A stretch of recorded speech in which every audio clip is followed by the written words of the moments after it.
啲男仔就覺得哇，好似冇見過女車手喎，我輸俾個女仔喎咁樣，咁我咪揸車好差咧。最初頭嘅時候咧，都有試過好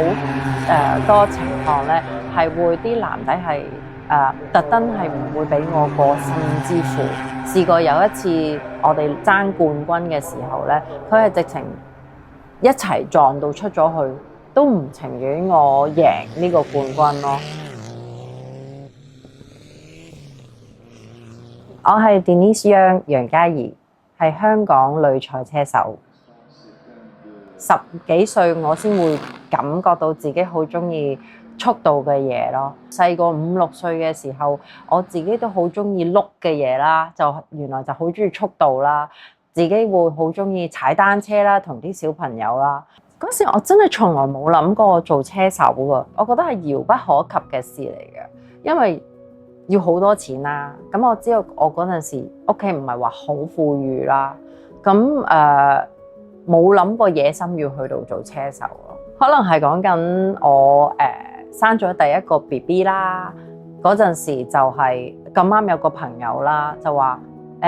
我知你好中意卡仔啊，好中意速度嘅嘢啊，見你平時揸車都好有要求咁樣。咁佢話：喂，嚟緊咧，我哋去北京咧有一個好平嘅賽事啊，即係一個比賽裏面有2場2回合嘅。咁第一回合就係攞咗冠軍，第2回合就攞第2咁樣。所以我覺得好開心啊！但係真係諗下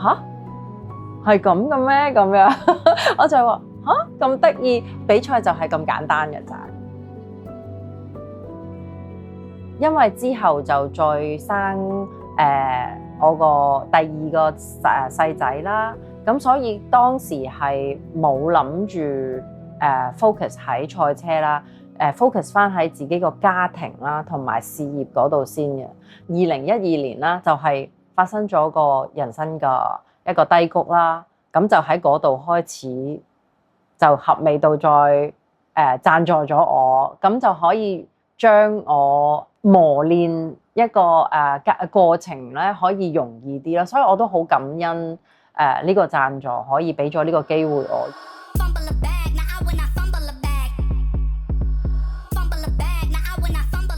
2015年咧，我就攞咗香港房車賽嘅總冠軍。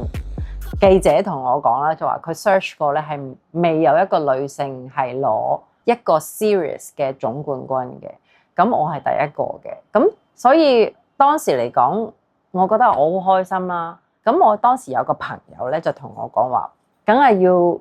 去最高級別嘅房車賽啦，就係 Le Mans 啊。咁當時其實我都唔係好知咩叫 Le Mans 㗎啦。咁但係佢講完之後咧，跟住我就 search 啦、研究啦、睇嘅賽事啦。哦，原來咁樣嘅，咁我就心裏面就立定，我都有一日都好想要去呢個地方度賽嘅。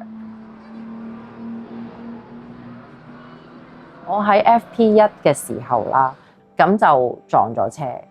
斷咗肋骨。呢個痛咧係令到我真係揸唔到嗰個再落去嗰個比賽。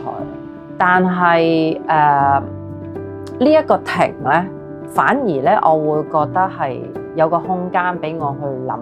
有啲咩思考可以令到我再重新再去跌低，再去企返起身。我覺得 play hard, work hard 同埋 keep learning 咧，係我一直以嚟做人嘅一個叫做座右銘咯。我想俾人記得嘅唔係淨係一個攞個獎嘅一個女性，而係一個可以用愛去選擇自己中意嘅嘢，識得喺人生低谷裡面去走出佢嘅困局，之後夠膽重新開始嘅一個女性。呢個都係我想留俾我嘅小朋友嘅一個座右銘，更加我想留俾喺身邊所有嘅朋友啦，同埋女性。